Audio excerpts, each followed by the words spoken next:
베네수엘라에선 지금 이민 행렬이 이어지고 있습니다. 베네수엘라인 10명 중 8명이 지난해에만 체중이 8kg 넘게 감소했다는 조사 결과도 얼마 전에 발표됐는데요. 먹을 것이 없어서라고 합니다. 한때 오일머니 부국이었던 베네수엘라가 극심한 경제난에 빠지면서 국민들의 82%가 빈곤 상태입니다. 이제는 가난한 서민들까지 이민 보따리를 싸고 있는 베네수엘라. 예전에는 2만 관중이 야구장을 가득 메웠지만 요즘엔 많아야 5,000명 정도입니다. 지난해 최고 5,000볼리바르, 약 2,000원 정도이던 입장권 가격이 올해는 9,800볼리바르로 2배가 됐기 때문입니다. El año pasado se llenaba en todos los juegos. Este año con la inflación y los precios altos de las entradas y de la cerveza, de la comida, ha afectado y no se llena totalmente como en temporadas pasadas. 남미 다른 나라들과 달리 축구 대신 야구가 국민 스포츠로 인기를 얻고 있는 베네수엘라지만 이곳에서 뛰는 선수들의 수입은 그리 많지 않습니다. 겨울리그 넉 달 동안 일반 선수들이 받는 돈은 100만 볼리바르, 약 40만 원 정도입니다. 이러다 보니 베네수엘라를 벗어나 미국 메이저리그에 진출하는 게 모든 선수의 희망입니다. 식료품과 생필품을 사기 위해 사람들이 길게 줄을 서서 기다리는 대형 슈퍼마켓 뒤편. 임신한 여성과 어린이들이 쓰레기를 뒤지고 있습니다. 닭고기와 빵 등 그나마 먹을 수 있는 것들을 골라 따로 봉지에 담습니다. 이렇게 모은 음식이 이 가족이 오늘 먹을 수 있는 유일한 한 끼 식사입니다. Nadie nos puede prestar que si préstame medio kilo de arroz que yo después te lo consigo, no. Si ellos ni tienen para ellos, ellos sí les dan vergüenza venir a hacer esto. Pero como a mí no me gusta estar pidiendo prestado a los que no tienen. 거리 곳곳에서 배고픈 사람들이 쓰레기를 뒤지고 있습니다. 일자리가 없어서 빵을 살 돈조차 없기 때문입니다. Entonces no la que es, ¿me entiendes? Porque si aquella presión como la que es, tiene que salir adelante por uno, ¿me entiendes? 베네수엘라에서는 요즘 마두로 다이어트라는 말이 유행하고 있습니다. 마두로 대통령의 실정으로 만성적인 식량난이 확산하면서 모든 국민이 강제적으로 다이어트를 하게 됐다는 겁니다. 식량난과 함께 의료 서비스도 사실상 붕괴 상태입니다. 산부인과에서는 신생아를 종이 상자에 눕혀놓고 있고 기본적인 의약품조차 없어 치료가 이루어지지 않고 있습니다. No tenemos antibióticos, no tenemos los implementos quirúrgicos. ¿Qué hacemos? O sea, es difícil. O sea, sería triste ver morir a la gente. 카벨료 씨는 최근 평생 살아온 베네수엘라를 떠날 결심을 했습니다.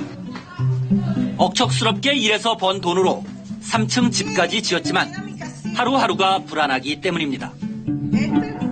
힘들게 키운 4아들 가운데 3명은 5년 전 동네에서 범죄 조직원의 총에 맞아 숨졌습니다.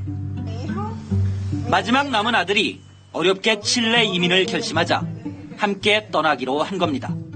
Es muy triste dejar su país, dejar todo, después de tanto trabajar, tanto luchar, tú sabes que es así, pero no tenemos otra opción. 대학에서 화공과를 졸업한 아들 다니엘 씨는 칠레에서 목수로 일할 생각입니다. Más personas que han fallecido por la delincuencia que la misma, por ejemplo, la guerra que está ocurriendo en Siria. Aquí fallecen cerca de 20.000, un promedio de 20.000 personas al año. 극심한 경제난 속에 베네수엘라는 세계에서 2번째로 살인 범죄율이 높은 나라가 됐습니다. 일자리도 구하기 어려워 젊은이들 가운데 30% 이상이 베네수엘라를 떠날 계획을 세우고 있는 실정입니다. Un enorme desempleo y una enorme cantidad de personas en la informalidad. Entonces el 60% reduciendo las fuentes de empleo privadas, obviamente las personas deciden irse. 차베스와 마두로 대통령이 집권한 사회주의 정권 17년 동안 이곳 베네수엘라에서는 200만 명이 해외로 빠져나간 것으로 추산되고 있습니다. 전체 국민 가운데 7%가 조국을 등진 겁니다. 베네수엘라와 인접한 브라질 국경도시 파카라이마에는 베네수엘라 국민 200여 명이 난민처럼 생활하고 있습니다. 집도 없이 거리에서 살지만 그나마 일거리와 먹을 것을 구할 수 있기 때문입니다. Cuando se paga, nosotros mismos compra comida y nosotros comemos aquí mucho mejor. Aquí pues se ve mucho mejor y 먹을 것조차 구하기 힘든 극심한 경제난. 그리고 치안 불안까지 이어지면서 베네수엘라를 탈출하려는 사람들은 더 늘어날 전망입니다. 명절 연휴 잘 보내셨습니까? 안녕하세요. 빙수입니다. 방금 보신 영상은 2017년 3월 4일 방송분입니다. 약 2년 전 다큐인데 지금 베네수엘라는 그때보다 더 심각하다더군요. 끔찍하죠. 한때 대한민국보다 1인당 GDP가 높았던 나라인데 북한 김정일의 고난의 행군 시대에 비하면 낫겠지만 그야말로 헬국가입니다. 다음 영상은 최진기 강사의 베네수엘라 사태에 대한 진단입니다.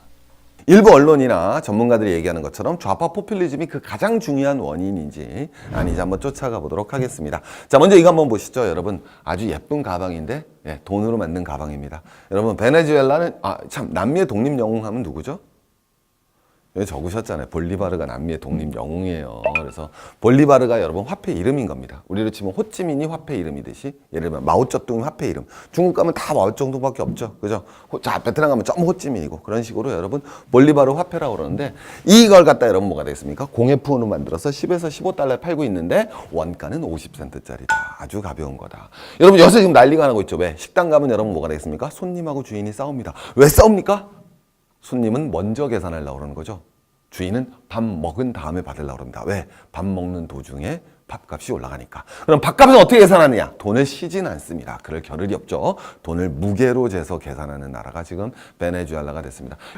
자, 여러분 한번 가보도록 하겠습니다. 자, 그래서 여러분 지금 화폐가 100만 프로가 올랐고요. 지금 대통령이 여러분 누구겠습니까? 마두로라는 친구인데, 자, 화폐 격을 해서 어떻게든 잡으려고 그러고, 우리나라 최저임금 지금 몇 년 동안 29% 올랐다라고 난리죠. 자, 그게 아니라 여러분 300만에서 1억 8천만으로 여러분 도대체 600배의 최저임금을 올리는 이런 놀라운 일들을 벌이고 있습니다. 너무 솔직히 끔찍한 거죠.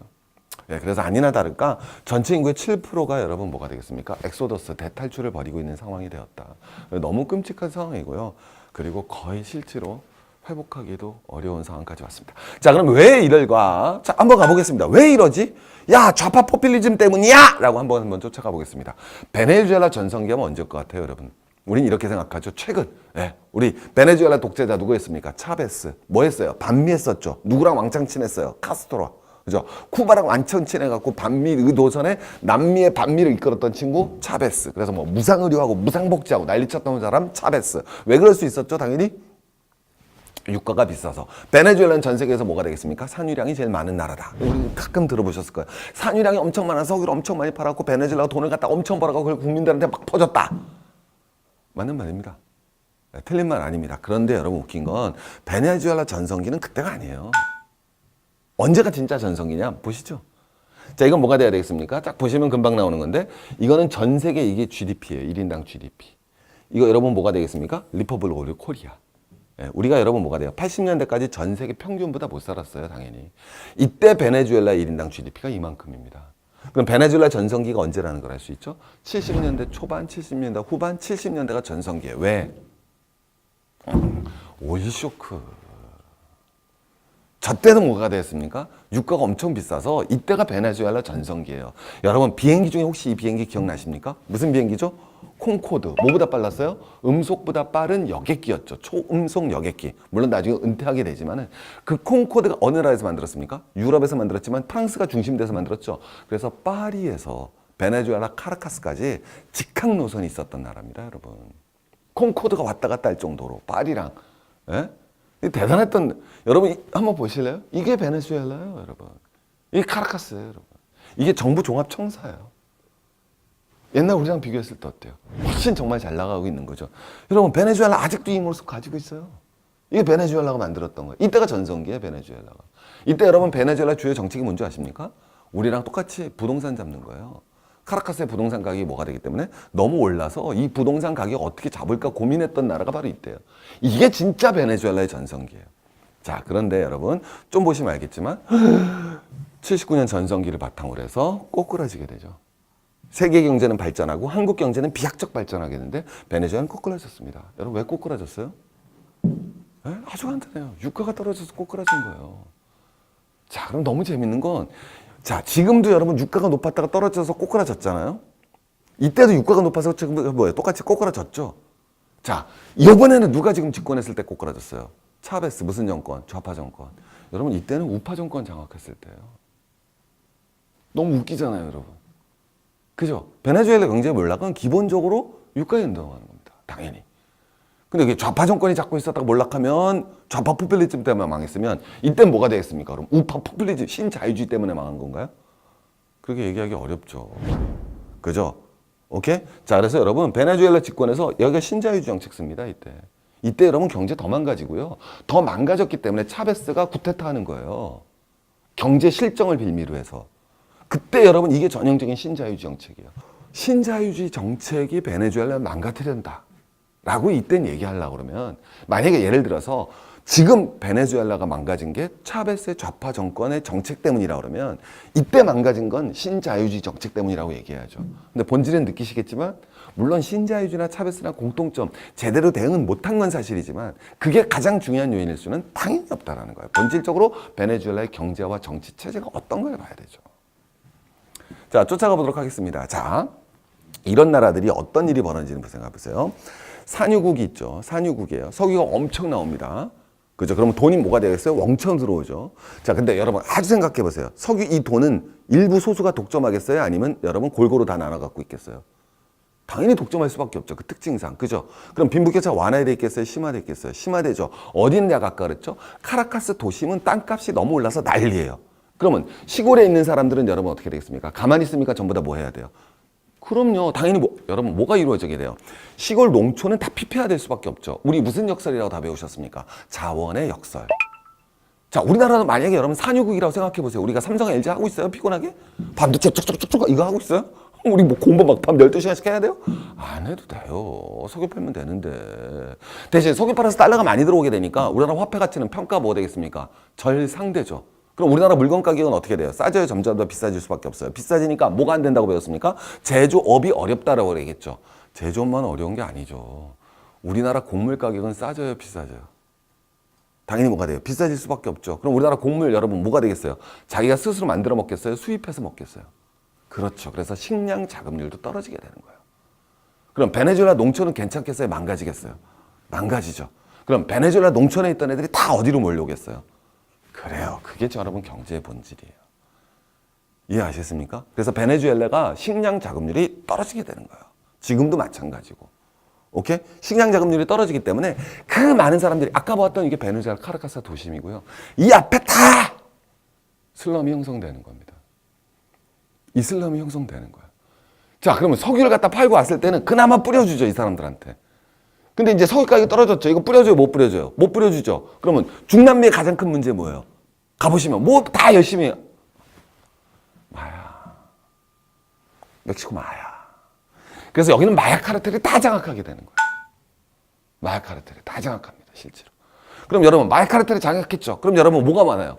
그래서 여러분 세계 최고의 살인율을 자랑하게 되죠. 그래서 여러분 1년에 130명이 살인으로 죽습니다. 10만 명당 130명이 죽어요. 그러면 얼마 안 죽는 것 같죠? 아니요. 우리 몇 살 살아요, 보통 평균? 70살 산다고 쳐봅시다. 그러면 자, 10만 명 중 130명이 죽죠. 그럼 70을 갖다 곱해보세요. 130 곱하기 70. 만이죠. 그러면 10명 중에 1명은 살인으로 죽는다는 뜻이에요. 살면서. 계산이 이해가 가시죠? 어떻게 계산되는 거지? 10명 중에 1명은 우리 한 반에 60명 다니고 있잖아요, 학교를. 예전에 학생들이 많았으니까. 그럼 그중에 6명은 살인당해서 죽는다. 그게 베네수엘라의 현재 치안이었던 겁니다. 그래서 제가 말씀드린 건 어떤 상황인 거다. 그런 경제 구조의 본질을 이해하셔야 되는 거예요. 이렇게 본질을 이해해 주셔야죠. 물론 이 좌파 정권, 제가 말하는 건 포퓰리즘 안 했다? 했어요. 이 골데레 마두로 차베스보다 더 웃긴 아저씨예요. 크리스마스 시즌에 크리스마스다 최저임금 30% 은퇴자임금 30% 올려드릴게요. 더 재밌는 거는 어린이에겐 인형을 제가 더 선물할게요. 전 가구 돼지고기 6kg씩 드세요. 이게 여러분 이런 정책들을 폈습니다. 실제로 포퓰리즘이죠. 그래서 굉장히 포퓰리즘 정책이긴 한데 차베스가 여러분 대단히 이게 기억나실지 모르겠지만 우리나라 진보정당도 베네수엘라 가서 공부하자는 얘기가 나왔었어요. 그건 부정할 수가 없죠. 예. 예?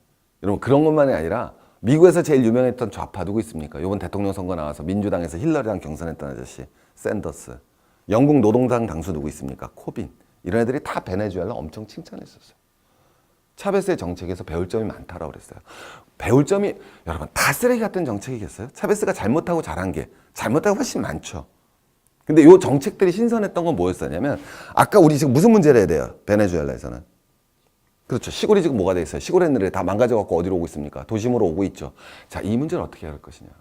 도시의 슬럼을 없애려면 다시 뭐를 살려야 돼요? 농촌을 살려야 되죠. 그래서 차베스가 꺼낸 게 농촌의 토시개혁이에요. 근데 베네수엘라는 국유지가 많았기 때문에 그 국유지를 농민에게 나눠줬던 거예요. 그래서 베네수엘라의 차베스가 인기가 높았던 거예요. 그럼 농지를 갖다 나눠주게 되니까 농에서 뭐 하게 돼요? 그 사람들이 농사를 짓게 되죠. 그럼 다 잡을 수 있어요. 뭘 잡을 수가 있어요? 첫 번째, 아까 뭐가 나아졌다고 그랬어요, 제가. 그렇죠. 식량 자급률을 잡으려고 그런 거예요. 두 번째, 이제는 더 이상 어디로 올라올 필요가 없어요. 도심으로 올라올 필요가 없죠. 도심의 슬럼을 저절로 없애려는 거예요. 두 번째, 아까 보다시피 여기 똑같이 뭐가 나오는 거냐면 똑같이 앞에 도심에 뭐가 있다고 그랬어요. 앞에 슬럼이 엄청 많다고 그랬죠. 그건 어떻게 해결하느냐? 아주 재밌는 해결을 책을 내요. 자, 이제 재밌는 게 뭐냐면 우리도 옛날에 그랬는데 왜 남의 땅인데 근데 잘 안 돌보잖아요, 옛날에는. 그래서 사람이 몰래 어디다 집 짓고 한 10년, 20년 살면 우리도 뭐가 돼요? 거주권이 생기죠. 마찬가지로 그걸 공식적으로 인정해 주는 거야, 차베스가. 근데 공식적으로 인정해 주는데 재밌는 건 그냥 내가 집 졌다고 하면 인정이 안 돼요. 내가 뭐를 해야 되냐면 나만 하는 게 아니라 주변 사람들하고 같이 각자 집도 지으면서 경찰서도 짓고 도로도 깔고 편의시설도 같이 노동을 했다라는 증명을 보여주면 그거 너한 집으로 인정해 줄게요. 네. 그럼 빈민가의 슬럼이 뭐가 돼요? 개선될 수 있겠죠. 개선되는 동시에 뭐가 돼야 되겠습니까? 공동체가 형성되죠. 같이 일을 해야 되니까. 그리고 각자 집만 진 게 아니라 뭐가 이루어져요? 편의시설이 기반이 이루어지죠. 그런 걸 했던 것을 높게 평가했던 거예요. 아, 좀 머리를 쓰는구나, 쟤네들이. 그리고 당연히 무상교육 시스템을 가지고 왔었습니다. 근데 어쨌든 이런 것들은 차베스 정책 중에서는 굉장히 괜찮은 정책들이었어요. 자, 괜찮은 정책들은 우리 객관적으로 평가를 해야죠. 그걸 보고 샌더스가 베네수엘라에서 뭔가 이루어지고 있고 코빈이 베네수엘라에서 뭔가 이루어지고 있다. 이런 얘기들을 했던 거예요. 그리고 역시 중요했던 건 교육이었어요. 그래서 교육을 뭘 하냐면은 전일제 하루 종일 운영하는 빈민들을 위한 학교를 설립을 합니다. 그래야지 여러분 뭐가 될 수 있어요? 여성이 나가서 일을 할 수 있고 남성도 일을 갖다 할 수 있으니까. 그래서 교육 수준을 높이는 동시에 여성 노동력을 활용하는 방안 같은 걸 모색을 했던 것이 바로 여기입니다. 하지만 그때도 전체 GDP에 교육 예산이 2.1에서 4.3까지 끌어올려요, 차베스가. 그 정도예요, 걔네가 한 게. 제일 잘 나갈 때 국민소득 1인당 15,000불이에요. 무슨 남미의 부국, 남미 중에 잘 사는 거지. 남미의 부국이 어디 있어요? 남미의 부국은 옛날에 아르헨티나가 한 번 했어요. 전 세계 GDP 5위 할 때. 지금부터 잘 들으셔야 돼요. 베네수엘라 경제가 추락한 이유 핵심 설명 나갑니다. 극우인지 보수인지 그쪽 인사들은 좌파가 정권을 잡아서 잘 나갈 때 자국 내 산업 발전에 힘쓰지 않고 복지 포퓰리즘 퍼주게 하는 바람에 망했다고 그러죠. 복지 선진국인 북유럽 국가들은 쏙 빼고 말이죠. 그 국가들은 아직 안 망했으니까요. 난리가 났잖아요, 여러분. 베네수엘라 경제가 왜 망가졌느냐? 여러분 한번 생각해보면 금방 나오는 거예요. 자원의 역설, 자원의 저주라고 그러죠. 너무 자원이 많으니까. 아까 다시 말하지만 유전이 개발이 됐어요. 그래서 석유를 왕창 팔아먹으니까 돈이 왕창 들어와서 뭐가 되었다? 자국화폐가 평가 절상돼서 제조업도 붕괴되고 농촌도 붕괴된 나라. 제일 대표적으로 어디 있습니까? 아, 사우디 말고요. 네덜란드, 노르웨이입니다. 네덜란드, 노르웨이가 진짜 자원의 저주를 받아서 경제적으로 위험했던 나라예요. 근데 여러분, 네덜란드, 노르웨이 지금 자원의 역설 얘기합니까? 그럼 그 나라는 여러분 뭐가 됐어요? 복지정책 하는 바람에 망해졌습니까? 그러지 않죠. 그럼 그 나라는 여러분 자원의 저주를 어떻게 피했어요? 피할 수 있는 방법은 두 가지예요. 하나, 외국에서 돈을 벌어왔죠. 이걸 어떻게 해야 되겠습니까? 국내에 푸는 게 아니라 뭘 해야 돼요? 거꾸로 외국에 투자를 해야죠. 그래서 노르웨이 국부펀드가 그렇게 유명한 거예요. 그걸 그렇게 잘했던 거고. 두 번째 뭘 해야 되겠습니까? 그럼 국민 복지 안 해요? 이 돈 갖고. 벌어온 돈 갖고 뭐 해야 돼요? 석유 팔아서 벌어왔어요. 그럼 어떻게 해요? 국민을 위해 써야죠. 그럼 당연히 화폐는 뭐 될 수밖에 없어요. 평가 절상될 수밖에 없죠. 어떻게 해야 돼요? 화폐 절상 속에서도 살아남을 수 있는 기업. 그게 무슨 기업이에요? 고부가가치 산업으로 산업 구조 조정을 본격적으로 이뤄내야 되죠. 우리로 치면 반도체 산업으로 팍 가버렸어야 되는 거예요. 근데 노르웨이가 네덜란드는 뭐가 됐습니까? 그걸 해냈잖아요. 특히 네덜란드가 그걸 잘 해냈죠. 네덜란드 산업, 우리 화해, 정밀기계 이렇게 넘어간 거예요. 이해 가시겠습니까? 그럼 그렇게 넘어갈 수 있는 기반이 뭐가 되는 거예요? 민주주의와 그리고 부패 없는 사회입니다. 부패가 없어야 기업하기 좋은 나라가 되고 민주주의가 있어야지 사회적 합의가 이루어집니다. 즉 민주주의와 부패 없는 사회가 결국 네덜란드와 노르웨이를 자원의 저주로부터 풀어나게 한 거예요. 그걸 못 풀고 있는 게 전형적인 중동산유국들이죠. 더 못 푼 나라가 바로 얘네다. 왜? 제가 아까 차베스 막 조개니까 차베스 저 사람 좋은 사람처럼 얘기한다? 아니요. 차베스 독재자죠. 독재했어요. 차베스. 차베스를 모르시는데 군부 구테타한 친구예요. 구테타 성공했다 실패했다. 집권했으니까 성공한 줄 알죠? 아니요. 실패했어요. 근데 나라가 개판이라 실패해도 괜찮은 거예요. 그러다가 몇 년 뒤에 다시 차베스가 구테타에서 실패했어요. 얘네 신자유주의 할 때. 실패했는데 그 다음에 실패했죠. 근데 신자유주의가 더 못한 거예요. 쉽게 얘기하면. 신자유주의가 못한 게 아니라 유가가 안 올라오니까 90년대. 그러니까 자꾸 차베스가 인기가 생겨서 선거를 해서 이긴 거예요. 차베스가. 구조가 얼마나 재밌습니까? 그래서 차베스 독재했어요. 여러분. 당연히. 독재예요. 독재. 독재가 문제인 거죠. 독재가. 실제로는. 독재. 얘는 지금 더 심각하죠. 지금 마두로 대통령은 더 심각한 겁니다. 오케이? 예, 완전 더 심각해서 EU가 뭐 했습니까? 추가 제재하는 나라입니다. 정치적으로. 자, 뭐랍니까? EU가 베네수엘라는 민주적으로 선출된 일로 구성된 국회를 존중하고 정치범을 석방해야 된다고 EU가 발표하는 나라인 거예요. 저래서 망가지는 거예요. 민주주의가 없기 때문에. 사회적 합의가 이루어지지 않기 때문에. 그럼 자연히 뭐가 극성일 수밖에 없습니까? 부패가 극성일 수밖에 없죠. 베네수엘라는 전체 경제의 90% 이상, 95%쯤이 석유 경제예요. 그걸 빨리 탈피시켰어야 되죠. 못한 게 잘못한 거죠, 사실은. 둘 다 못한 거예요. 신자유주의나 차베스나. 그건 생각도 못한 거예요. 자기 권력 잡기에 바쁜 거예요. 그리고 그 밑에는 다 부패한 거죠. 그래서 국영업체가 있습니다, 여러분. 베네수엘라 석유 국영업체. 맨날 체포되고 맨날. 네. 결국 부패와 비민주가 베네수엘라를 망치고 자원의 역사를 못 보서게 한 나라다. 이게 여러분 꼭 기억해 주셔야 됩니다. 그럼 앞으로는 어떻게 될 거냐? 베네수엘라는 앞으로 힘들어요. 선생님, 유가 오르면 되지 않나요? 되긴 되는데 왕창 올라야 돼요. 왜? 베네수엘라는요, 원가가 비싼 나라예요, 유가에. 원가가 비싼 나라입니다. 그래서 여러분, 기억나시죠? 석유 가격이 떨어지는데도 증산하는 두 나라가 있죠. 어디예요? 그렇죠. 사우디하고 이란이 제 유가가 쌉니다. 원가가. 원가가 싸기 때문에 얘네들은 석유 가격이 떨어질 때 아예 공급량을 늘려버리죠. 그럼 다른 나라에서는 어떻게 되겠습니까? 석유를 더 못 팔죠. 특히 석유 유전은 어떻게 돼요? 한번 팠잖아요. 오래 놔두면 말라버려요. 그럼 다시 시추하려면 비용이 엄청 올라갈 수밖에 없어요. 그래서 여러분 뭐가 되겠습니까? 경쟁하는 거죠. 베네수엘라는 그게 안 돼요. 그래서 심지어 뭐가 나오냐면 여기 미국 셰일가스보다도 원가가 비싼 거예요. 그래서 텍사스 보면 셰일가스 파는 거 돌아가죠. 그걸 리그라고 그래요. 그래서 베네수엘라는 뭐가 되냐면 텍사스의 리그가 돌아가야 그 다음에 베네수엘라 석유 유전이 뚫리는 나라예요. 근데 얘네들이 뭘 했어요? 유전을 제대로 관리했겠어요? 안 했겠어요? 안 했죠. 부패가 되니까. 재투자했겠어요? 안 했겠어요? 안 했죠. 그게 유가가 오를수록 비용이 더 커질 수밖에 없는 거예요. 그래서 유가 안에서도 세금 비중이 뽀도워요. 특히. 더 높아지고 있죠. 계속 악순환이 반복되는 거예요. 거기다 안타깝게도 또 나오는 석유가 유황 성분이 많은 중질유예요. 유황 성분이 많아요. 그럼 여러분, 세계적으로 환경 규제는 어떻게 되고 있습니까? 심화되고 있죠. 점점 불리해질 수밖에 없죠. 타랑해야 된단 말이에요. 그래서 다른 경질유랑 섞어서 팔아야 돼요. 근데 이 섞는 기술도 뭐가 되겠어요? 제대로 없으니까 섞을 때 자꾸 물이 들어가고 공기가 들어가고 금속이 들어가는 거예요. 그래서 자꾸 석유 받는 회사들이 베네수엘라 원유를 꺼리게 되는 거죠. 그래서 올라도 보통 오르지 않으면 쉽지 않은 나라가 바로 베네수엘라. 그러니까 정말 이 정부의 정책이 어떻게 돼야 되는지를 아주 대표적으로 잘 보여주는 거죠.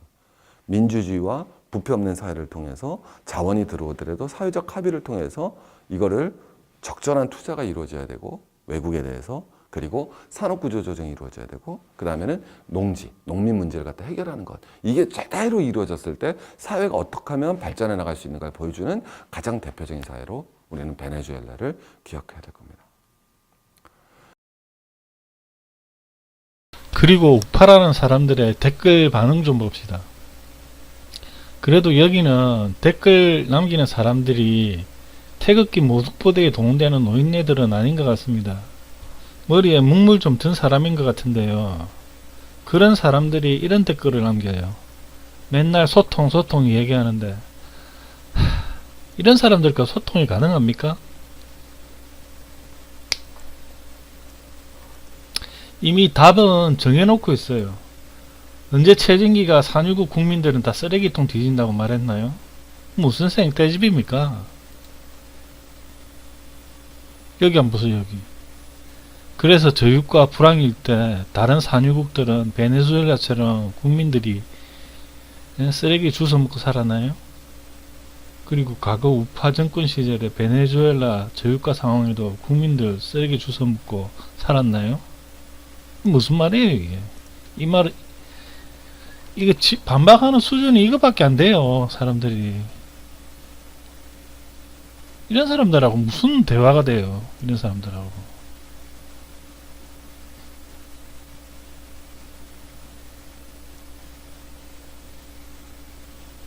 베네수엘라가 지상천국이라던 애들 다 어디 갔나?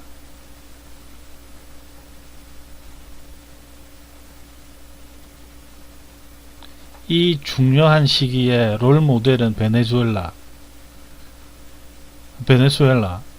중국을 따르는 개병신 같은 국가는 어디일까요? 중국은 잘하고 있는데 왜? 중국이 뭐 경제가 망했어요?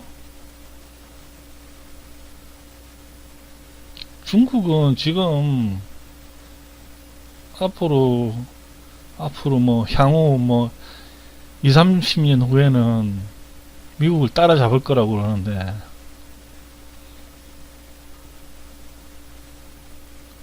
좌파들은 원인과 결과를 개변으로 잘도 늘어놓네. 민주화 그놈의 민주화. 이분은 민주화를 싫어하는 모양이죠. 그러면 뭐 독재화를 좋아하는 건가? 이 사람은 독재를 바라는 거예요. 이게 이 사람은 부자한테 돈을 뺏으려는 약탈 경제는 절대 성공하지 못합니다. 부자들한테만 세금을 걷는 약탈 경제는 아니라는 거죠. 부자들한테만 세금을 걷는 나라가 있어요. 부자들한테 좀 더 세금을 많이 걷는 거죠. 세율에 따라서. 왜 이렇게 시선이 이렇게 왜곡되어 있을까요? 이 사람들은.